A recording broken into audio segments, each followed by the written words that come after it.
Pemirsa, kita beralih ke informasi berikutnya. Anggota DPR sekaligus musisi Ahmad Dhani resmi melaporkan psikolog berinisial LG ke Polda Metro Jaya. Upaya ini ditempuh terkait dugaan perundungan terhadap anak Ahmad Dhani dan Mulan Jamilah di media sosial. Laporan ini berhubungan dengan dugaan perundungan anak dalam salah satu konten media sosial milik LG yang menyebut dan menampilkan sosok Putri Ahmad Dhani untuk kepentingan video sosial medianya. Dalam video tersebut, LG diduga memberikan label negatif kepada anak di bawah umur. Dalam kesempatan tersebut, kuasa hukum Ahmad Dhani, Alwin, menerangkan pihaknya melaporkan LG atas dugaan pelanggaran Undang-Undang Perlindungan Anak dan Undang-Undang Informasi serta Transaksi Elektronik. Sementara itu, Ahmad Dhani mengungkapkan masih ada nama lainnya yang terlibat perundungan putrinya di media sosial. Sebenarnya netizen yang pansos aja sih sebenarnya. Ada netizen yang nggak bisa pansos, ada netizen yang bisa pansos dengan hal-hal begini. Tapi kalau untuk saat ini yang udah dilaporin berapa? Baru satu nih. Terus Farel tadi kasih nama satu lagi tadi, barusan BA. Inisial ada mungkin pada inisial. Tidak harus fotonya dipang-pang, namanya diangkat ke media dan distigmatisasi atas apa misalkan perilaku orang tuanya. Itu tidak boleh sama sekali. Dan itu diatur oleh Undang-Undang Perlindungan Anak.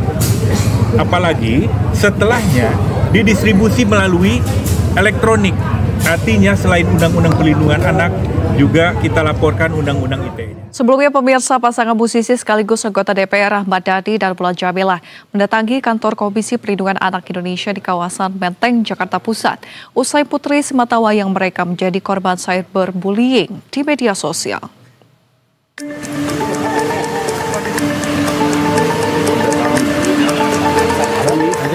Ahmad Dhani dan sang istri Mulan Jamilah bersama kuasa hukumnya mengadu ke Komisi Perlindungan Anak Indonesia Kamis siang.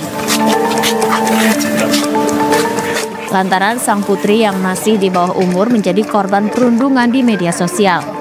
Dhani mengungkapkan kedatangannya ke KPAI bukan hanya sebagai formalitas.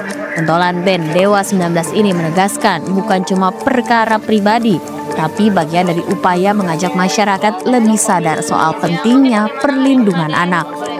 Kedatangan kita di sini ini untuk bagaimana supaya bullying terhadap anak kecil itu, anak di bawah umur itu tidak boleh terjadi lagi gitu. Jadi mudah-mudahan kasus ini bisa membuat netizen itu jera gitu ya, dengan peristiwa kita akan masukkan penjara orang-orang yang telah melanggar Undang-Undang Hak Anak.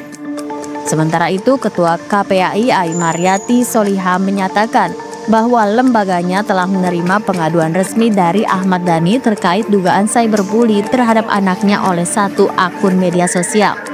Tentu atensi pertama kami akan mengetahui sejauh mana situasi dan kondisi Ananda, karena ini yang akan terlihat.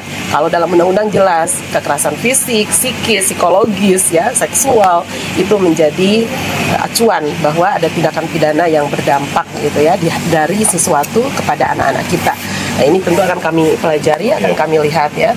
Dan tentu saja himbauan kami sekali lagi atas situasi dan kondisi hari ini, mari sama-sama kita perkuat komitmen untuk melindungi anak-anak dan tidak melakukan cyberbully pada siapapun. Dalam Undang-Undang Perlindungan Anak, kekerasan dalam bentuk fisik, psikis, psikologis, hingga kekerasan seksual telah diatur sebagai tindak pidana yang dapat diproses secara hukum. Sanksi bagi pelaku cyberbullying terhadap anak di bawah umur dapat berupa pidana penjara paling lama 6 tahun atau denda paling banyak 1 miliar rupiah. Tim Liputan, Berita 1.